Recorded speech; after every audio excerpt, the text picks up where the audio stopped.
Asha ndinoda pfuma yangu nguva yareba, ndinoda mombe 8, Rusambo 1500. Baba zvavo tinokugamuchira kudaro rino manyachuru.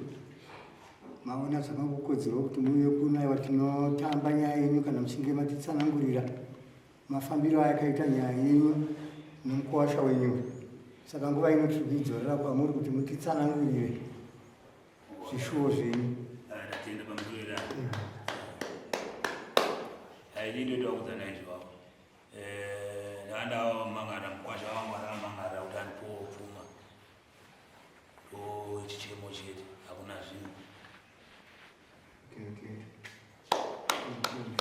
Ani nguva nei? Yakuba 2018 zvikaba 8 years. Basa vari vese zvavo? Vari vese zvavo. Mukwasha? Iyo kanyaya vayana atezara vako unoti hungu here kana kuti kwete pamwe vanogara vachikunyepera pamwe simuposha wakazvi titaurire chidzi kuti hungu here kana kuti kwete zvataurwa pamusoro haina ichokwadi ichokwadi kuti tinotoenda mukwasha ihungu nai ameno kava atezara vauyawo vari kuti nyaya yemari yangu ndakudoka kuti undirangarirewo ameno kuti unotiwo kudi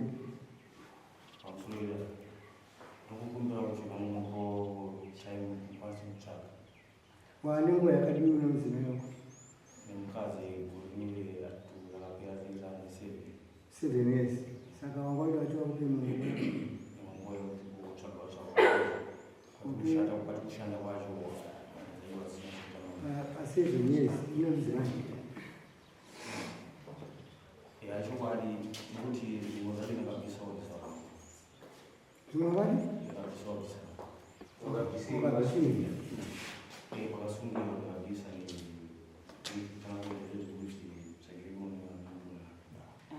wani vana vangasi vana 2 ndosaka kakatezara vakuti daiwaka munguva yareba kaisi 7 years shamwari achidzikaa pavakuda kuti vakupeima nguva yenguva futi ipi vakuda kuti vakupe futi tsvakirai kuno kungozivisa kuti mwana wenyari kumbona noi ndekungoti ngoona kutaudzana hakusi kuroora kusungira kungoti tionerane kuzvitakura kwakaita mwana asi kana taakutaura zvepfuma zvinoreva kuti hapana chamati mabvisa pano iwetemiongochindofungirawo ndinoziva kamawanira ako okufunga senguva yakati next week akanpawo mamwe tikubachi akanpawo mwedzi wari mwedzi vabereki vako vari vari kumvuka wauya nani kuno mwana wavo kugara misi. Saka anapatovaziva zvokuti wauya kunouya kudai. Vazviziva. yavaziva nguva yakutaura iweyo utasonge 7 years kusvika izvizvi wakuda nguva manje after 7 years kupisa apo pomwe usingatombowawo kare wakuzoda nguva izvi pamusoro mashatiro atinoita kwedu mari dzacho hadzinaso asi dzinongokuva usazondichana shoma shoma idzodzika izvi nokuti atezvaarambi kuti shoma kana uine mwana wavo shoma iyoyo yaunenge wawana unongoendisa kanaita $100 zvanongoitika zvinapa nguva yawakuda manje kuti wakuda mwedzi pamwedzi ipapo pamwe mari yacho masuzu kwanisa kuiwana pamwedzi apo. regai titaure tichiti inyaya yepfuma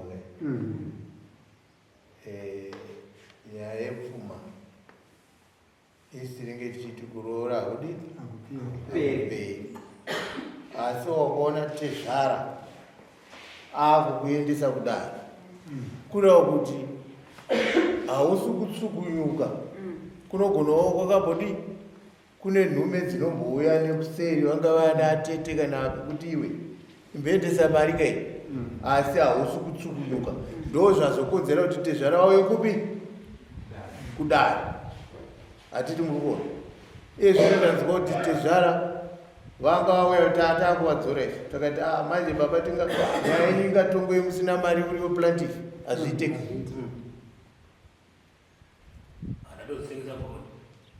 chinzvonzo tezvaratengesa foni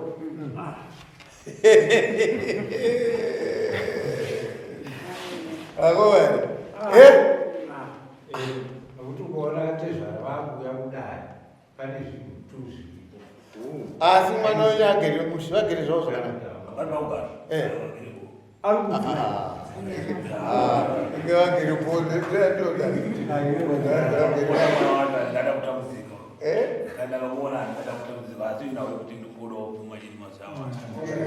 patinaoizwa chaitika ndechekuti tezvara vatengesa foni pano uri kuti udine foni yatengeswa tombotangiraiba tezvara vatengesa foni kuti waone marina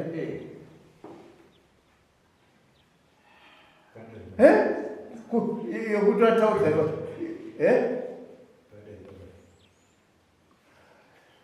pfuma iri kudiwa natezvara leipi iri kudoshi mombe 8 Rusango 1,500.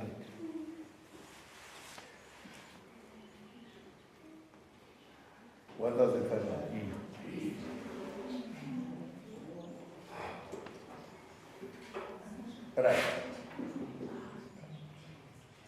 Isusu chirege icho tudango divide by 2 pazviri kusvika 1,500 tiri unofanira kubvisa 750 nemombe 1 pa 3 months. Tazwana 750 nichi nemombe 1 right. Tozoti isusu wozobvisa ine 750 nemombe chi 1 after another 3 months pambera tikuira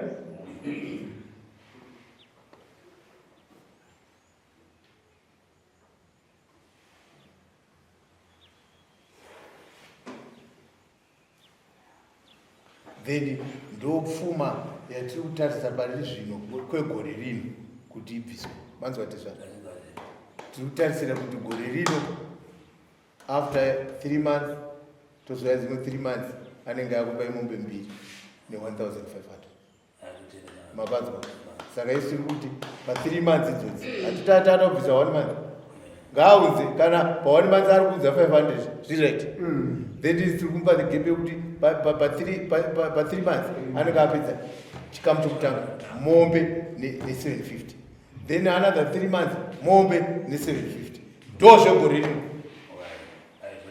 then chimwe chikamu ichi chiri kuzobviswa gore rinouya nyora ipapo whatever chikamu chasara dzimwe mombe dzasarenga 6 inenge yaye gore rino gore rinoda kuti tabvise mombe 2 ne1500 kana achiudza zvese itsoke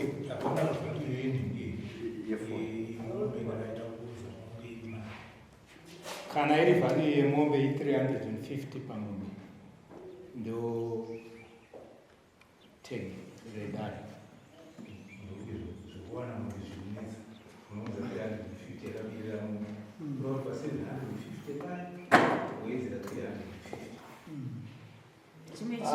asi wakasvika kupa kuona zvekuita kudzosere baba mari Brenda achida kutaura mambo kuti anovadzosera kuona zvekuita mari yefoni nemari yetransport ngatizvora wako ugarawo nemwana wako ugara zvakanaka.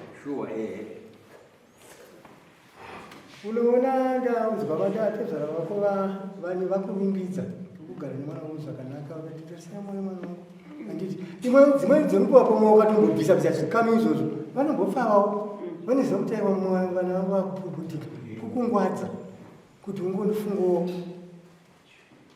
nokuti hausimonesa mukadzi mwana wavo vazhinji dzatinotonga muno munotonzi waitangotavadza mwana wako ana kugara zvakanaka pamwe ine vasiyana vazoreva but ivo tikatoshama inyaya yacho tinongoti wati wagarisawo mwanangu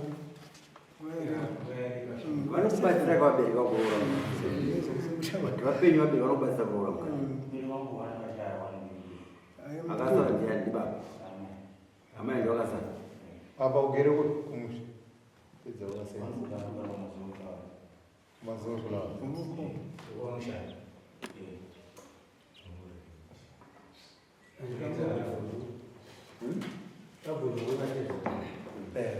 Masih ini pasal ini madrasah itu. Ini buat yang boleh tu. Ini kan jam. Kompas. Itu ada yang itu ribu bawa gitu. mata gazeti ndipefona Mafoni mpaka na mazuri mkwaje. Wachawa sandifanza. You know, we mwana urazo mwana tira. Eja uchita mkazi masana. Shi sabura leza shishomo. Nambo tije zokugabana mutangana.